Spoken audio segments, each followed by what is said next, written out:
Story 11 of Dubliners. A painful case. Mr. James Duffy lived in Chapel Lizard because he wished to live as far as possible from the city of which he was a citizen, and because he found all the other suburbs of Dublin mean, modern, and pretentious. He lived in an old sombre house, and from his windows he could look into the disused distillery or upwards along the shallow river on which Dublin is built. The lofty walls of his uncarpeted room were free from pictures. He had himself bought every article of furniture in the room: a black iron bedstead, an iron washstand, 4 cane chairs, a clothes rack, a coal scuttle, a fender and irons, and a square table on which lay a double desk. A bookcase had been made in an alcove by means of shelves of white wood. The bed was clothed in white bedclothes, and a black and scarlet rug covered the foot. A little hand mirror hung above the washstand, and during the day a white shaded lamp stood as the sole ornament of the mantelpiece. The books on the white wooden shelves were arranged from below upwards according to bulk. A complete Wordsworth stood at one end of the lowest shelf, and a copy of the Minute Catechism, sewn into the cloth cover of a notebook, stood at one end of the top shelf. Writing materials were always on the desk. In the desk lay a manuscript translation of Hauptmann's Michael Kramer, the stage directions of which were written in purple ink, and a little sheaf of papers held together by a brass pin. In these sheets a sentence was inscribed from time to time, and in an ironical moment the headline of an advertisement for bile beans had been pasted on to the first sheet. On lifting the lid of the desk a faint fragrance escaped, the fragrance of new cedarwood pencils, or of a bottle of gum, or of an overripe apple which might have been left there and forgotten. Mr. Duffy abhorred anything which betokened physical or mental disorder. A medieval doctor would have called him saturnine. His face, which carried the entire tale of his years, was of the brown tint of Dublin streets. On his long and rather large head grew dry black hair, and a tawny moustache did not quite cover an unamiable mouth. His cheekbones also gave his face a harsh character, but there was no harshness in the eyes, which, looking at the world from under their tawny eyebrows, gave the impression of a man ever alert to greet a redeeming instinct in others, but often disappointed. He lived at a little distance from his body, regarding his own acts with doubtful side-glances. He had an odd autobiographical habit which led him to compose in his mind from time to time a short sentence about himself, containing a subject in the third person and a predicate in the past tense. He never gave alms to beggars, and walked firmly, carrying a stout hazel. He had been for many years cashier of a private bank in Baggot Street. Every morning he came in from Chapel Lizard by tram. At midday he went to Dan Burke's and took his lunch, a bottle of lager beer and a small trayful of arrowroot biscuits. At 4 o'clock he was set free. He dined in an eating-house in George's Street, where he felt himself safe from the society of Dublin's gilded youth, and where there was a certain plain honesty in the bill of fare. His evenings were spent either before his landlady's piano or roaming about the outskirts of the city. His liking for Mozart's music brought him sometimes to an opera or a concert. These were the only dissipations of his life. He had neither companions nor friends, church nor creed. He lived his spiritual life without any communion with others, visiting his relatives at Christmas, and escorting them to the cemetery when they died.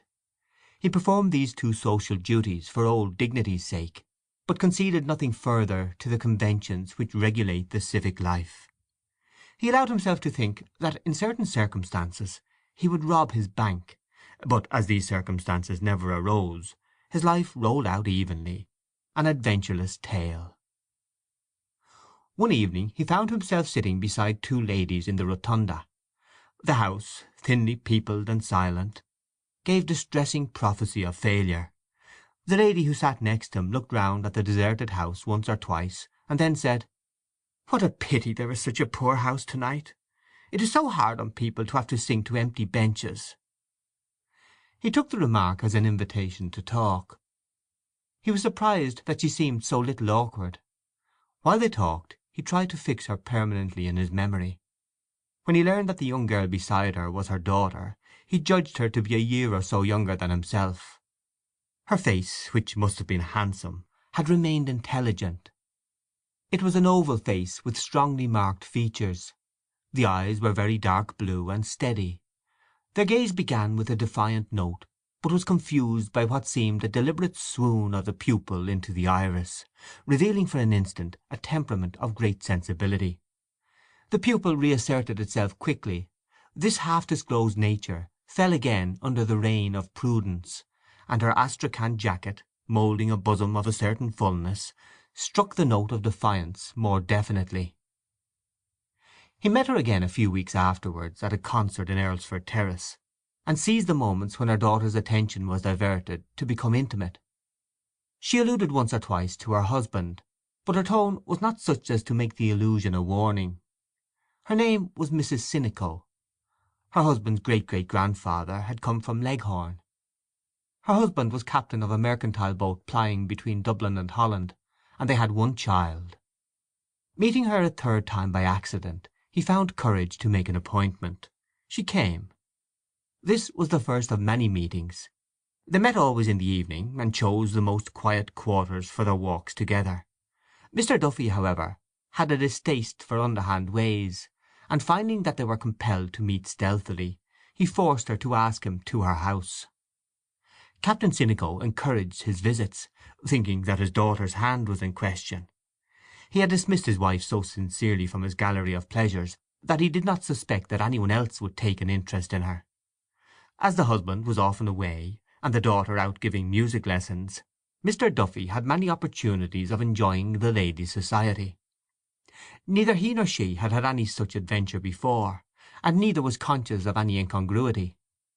Little by little he entangled his thoughts with hers. He lent her books, provided her with ideas, shared his intellectual life with her. She listened to all. Sometimes, in return for his theories, she gave out some fact of her own life. With almost maternal solicitude she urged him to let his nature open to the full. She became his confessor. He told her that for some time he had assisted at the meetings of an Irish Socialist party, where he had felt himself a unique figure amidst a score of sober workmen in a garret lit by an inefficient oil lamp. When the party had divided into 3 sections, each under its own leader and in its own garret, he had discontinued his attendances. The workmen's discussions, he said, were too timorous. The interest they took in the question of wages was inordinate. He felt that they were hard-featured realists, and that they resented an exactitude which was the produce of a leisure not within their reach. No social revolution, he told her, would be likely to strike Dublin for some centuries. She asked him why he did not write out his thoughts. For what? He asked her with careful scorn. To compete with phrasemongers, incapable of thinking consecutively for 60 seconds? To submit himself to the criticisms of an obtuse middle class, which entrusted its morality to policemen and its fine arts to impresarios? He went often to her little cottage outside Dublin. Often they spent their evenings alone. Little by little, as their thoughts entangled, they spoke of subjects less remote. Her companionship was like a warm soil about an exotic. Many times she allowed the dark to fall upon them, refraining from lighting the lamp. The dark, discreet room, their isolation, the music that still vibrated in their ears, united them. This union exalted him, wore away the rough edges of his character, emotionalized his mental life. Sometimes he caught himself listening to the sound of his own voice. He thought that in her eyes he would ascend to an angelical stature, and as he attached the fervent nature of his companion more and more closely to him, he heard the strange impersonal voice which he recognized as his own, insisting on the soul's incurable loneliness. "We cannot give ourselves," it said. "We are our own." The end of these discourses was that one night during which she had shown every sign of unusual excitement, Mrs. Sinico caught up his hand passionately and pressed it to her cheek. Mr. Duffy was very much surprised. Her interpretation of his words disillusioned him. He did not visit her for a week. Then he wrote to her, asking her to meet him. As he did not wish their last interview to be troubled by the influence of their ruined confessional, they met in a little cake shop near the park gate.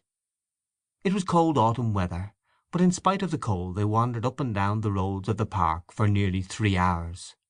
They agreed to break off their intercourse. Every bond, he said, is a bond to sorrow. When they came out of the park they walked in silence towards the tram. But here she began to tremble so violently that, fearing another collapse on her part, he bade her good-bye quickly and left her.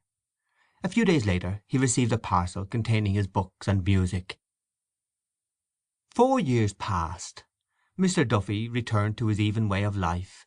His room still bore witness of the orderliness of his mind. Some new pieces of music encumbered the music-stand in the lower room, and on his shelves stood 2 volumes by Nietzsche, Thus Spake Zarathustra, and The Gay Science. He wrote seldom in the sheaf of papers which lay in his desk.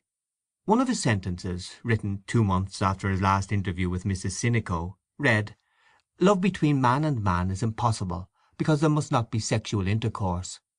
And friendship between man and woman is impossible, because there must be sexual intercourse." He kept away from concerts lest he should meet her. His father died.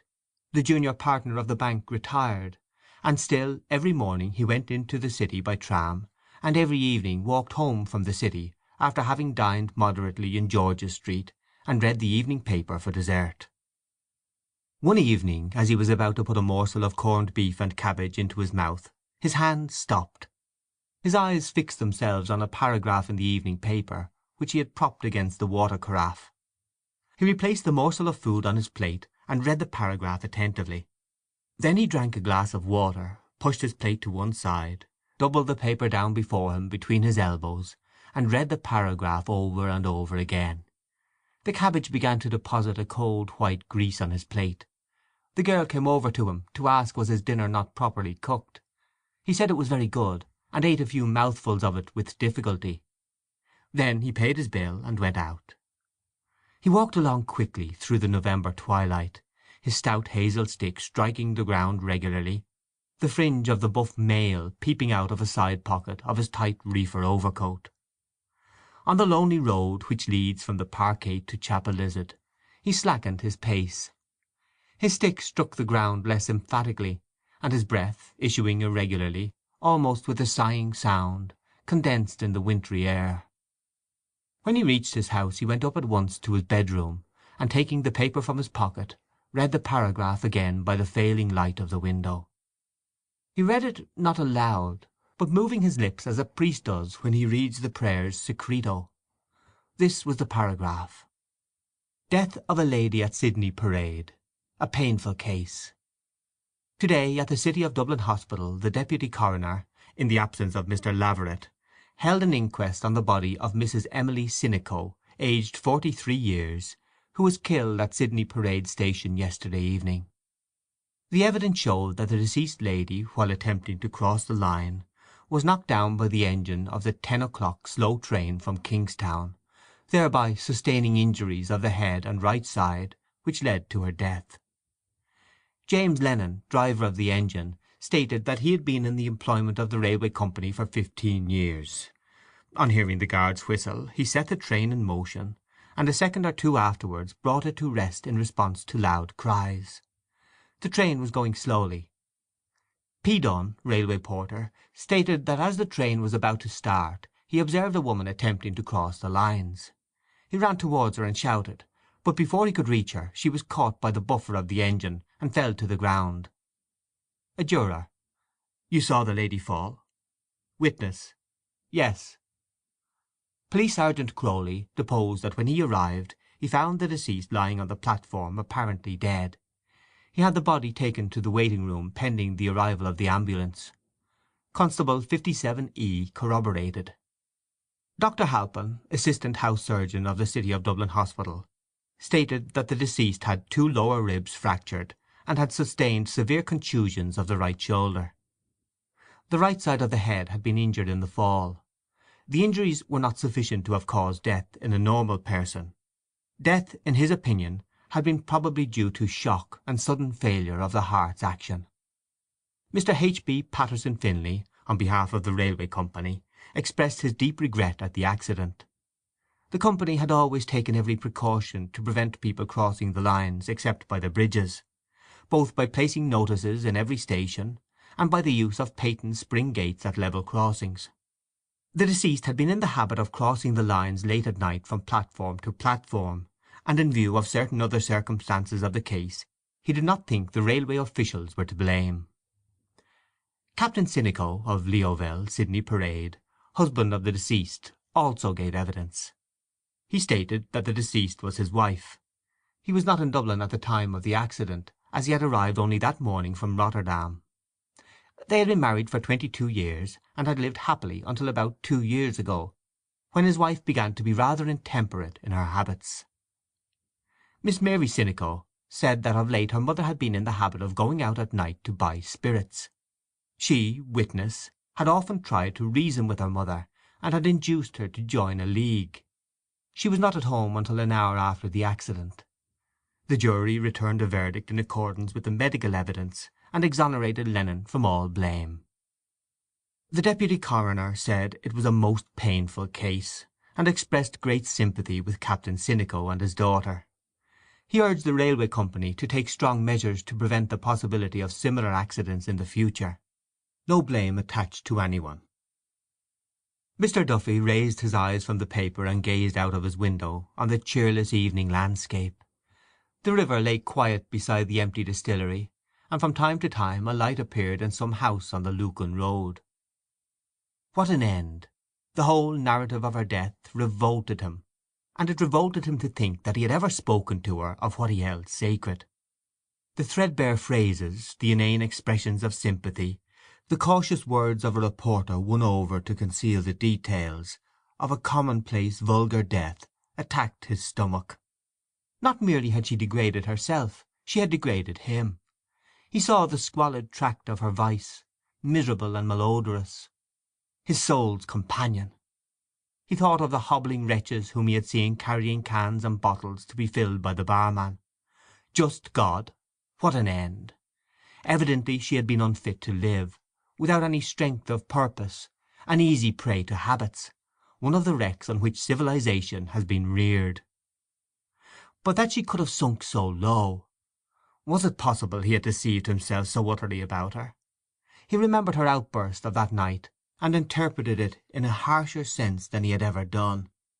He had no difficulty now in approving of the course he had taken. As the light failed and his memory began to wander, he thought her hand touched his. The shock which had first attacked his stomach was now attacking his nerves. He put on his overcoat and hat quickly and went out. The cold air met him on the threshold. It crept into the sleeves of his coat. When he came to the public house at Chapelizod Bridge, he went in and ordered a hot punch. The proprietor served him obsequiously, but did not venture to talk. There were 5 or 6 working men in the shop, discussing the value of a gentleman's estate in County Kildare. They drank at intervals from their huge pint tumblers, and smoked, spitting often on the floor, and sometimes dragging the sawdust over their spits with their heavy boots. Mr. Duffy sat on a stool and gazed at them, without seeing or hearing them. After a while they went out, and he called for another punch. He sat a long time over it. The shop was very quiet. The proprietor sprawled on the counter reading the Herald and yawning. Now and again a tram was heard swishing along the lonely road outside. As he sat there, living over his life with her, and evoking alternately the 2 images in which he now conceived her, he realized that she was dead, that she had ceased to exist, that she had become a memory. He began to feel ill at ease. He asked himself what else could he have done. He could not have carried on a comedy of deception with her. He could not have lived with her openly. He had done what seemed to him best. How was he to blame? Now that she was gone he understood how lonely her life must have been, sitting night after night alone in that room. His life would be lonely too, until he too died, ceased to exist, became a memory, if any one remembered him. It was after 9 o'clock when he left the shop. The night was cold and gloomy. He entered the park by the first gate, and walked along under the gaunt trees. He walked through the bleak alleys where they had walked 4 years before. She seemed to be near him in the darkness. At moments he seemed to feel her voice touch his ear, her hand touch his. He stood still to listen. Why had he withheld life from her? Why had he sentenced her to death? He felt his moral nature falling to pieces. When he gained the crest of the Magazine Hill he halted and looked along the river towards Dublin, the lights of which burned redly and hospitably in the cold night. He looked down the slope, and at the base, in the shadow of the wall of the park, he saw some human figures lying. Those venal and furtive loves filled him with despair. He gnawed the rectitude of his life. He felt that he had been outcast from life's feast. One human being had seemed to love him, and he had denied her life and happiness.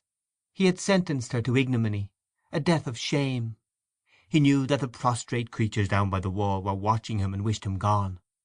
No one wanted him. He was outcast from life's feast. He turned his eyes to the grey gleaming river winding along towards Dublin. Beyond the river he saw a goods train winding out of Kingsbridge station, like a worm with a fiery head winding through the darkness, obstinately and laboriously. It passed slowly out of sight, but still he heard in his ears the laborious drone of the engine reiterating the syllables of her name. He turned back the way he had come, the rhythm of the engine pounding in his ears. He began to doubt the reality of what memory told him. He halted under a tree, and allowed the rhythm to die away. He could not feel her near him in the darkness, nor her voice touch his ear. He waited for some minutes, listening. He could hear nothing. The night was perfectly silent. He listened again. Perfectly silent. He felt that he was alone. End of Story 11. A Painful Case.